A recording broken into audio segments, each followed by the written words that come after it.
Hey there, and welcome back to the Gaming Expeditions with the Board Game Sherpa, my bonus series on my Board Game Sherpa channel. This series is where I give short reviews of games I've played, usually over the last weekend with my wife for Board Game Saturday. Now, these aren't full playthroughs or how to play episodes, just enough for you to see if the game is right for you. So with that out of the way, let's get on with the show. Dungeons, Dice, and Danger. Dungeons, Dice, and Danger is a roll and write game by Richard Garfield for Alea and Ravensburger Games. If you're wondering why you know that name, Richard is one of the most popular game designers in the world. Not only did he create one of the most popular collectible card games called Magic the Gathering, but he also created one of the most popular board games called King of Tokyo. You've seen King of Tokyo on this channel many times because it's definitely near the top of my favorite games. Richard Garfield also created lots of other great games, including another of my top 10 favorites called The Hunger. So, when my personal board game Sherpa Johnny Rocks asked if I'd like to try a new Richard Garfield game at Gen Con 22, I was absolutely interested. According to the box, Dungeons, Dice, and Danger is for 1 to 4 players and takes about 30 to 45 minutes to play. After quite a few plays of my own, it's definitely on the right ballpark. It's also very easy to learn and even has a fun to play solo mode. Now, the overall concept is easy. It's a roll and write dungeon crawl. As a player, you roll dice and cross off numbered paths on a paper dungeon map until you reach the monsters.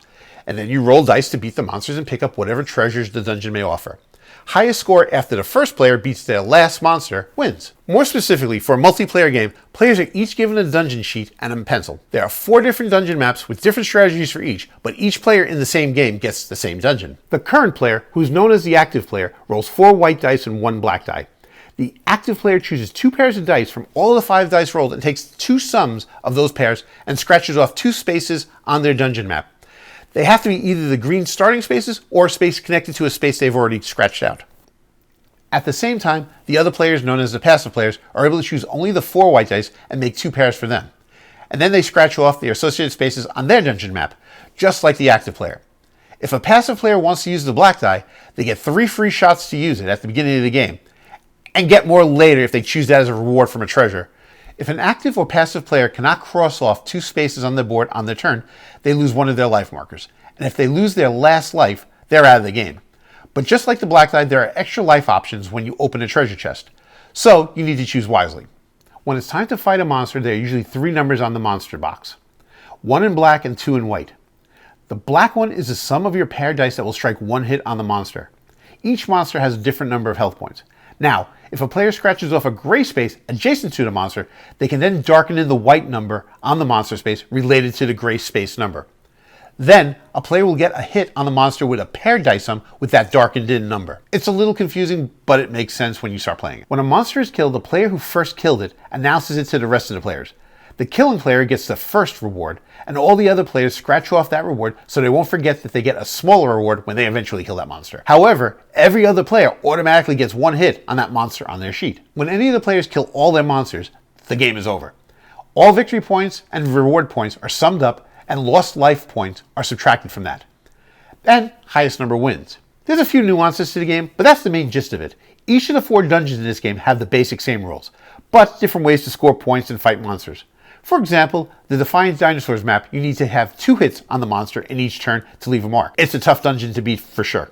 Now there's a solo mode, which is really fun and convenient when you can't find someone to play Dungeons, Dice, and Danger with, which is a real problem for the Board Game Sherpa, as Mrs. Board Game Sherpa isn't really into these types of games. In solo mode, most things are the same as in multiplayer, except that the solo player plays as the passive player throughout the game and cannot use the black dice unless they use up one of their black dice markers. Also, if the player does not deal at least 1 damage to a monster on their turn, they lose a life point.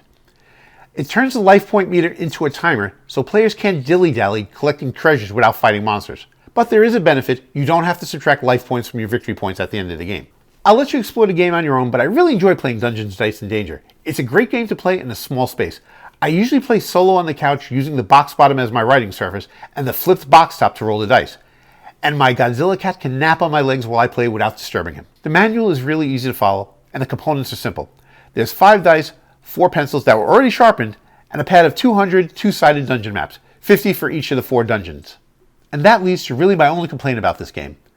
Eventually I'll run out of paper maps.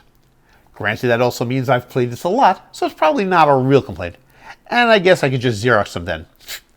The bottom line is, I absolutely recommend Dungeons, Dice, and Danger. It's not for everybody, like my wife, but after watching this video, you'll know if it's for you. It's a simple game with a lot of thought built into it. Richard Garfield may have just added a third game of his into my top 10 list, and I never even played Magic the Gathering. Not because I don't think I'd like it, but because I have enough things to spend my money on rather than $1,000 magic cards. And that's my review. I hope you enjoyed the latest in my gaming expedition with the Board Game Sherpa series. If you did, please subscribe to the Board Game Sherpa channel and put a big thumbs up on the video. And as always, if you agree or disagree, tell me so in the comments. If you're respectful, I'll listen with an open mind, and I might even update this video in the future. See you next episode.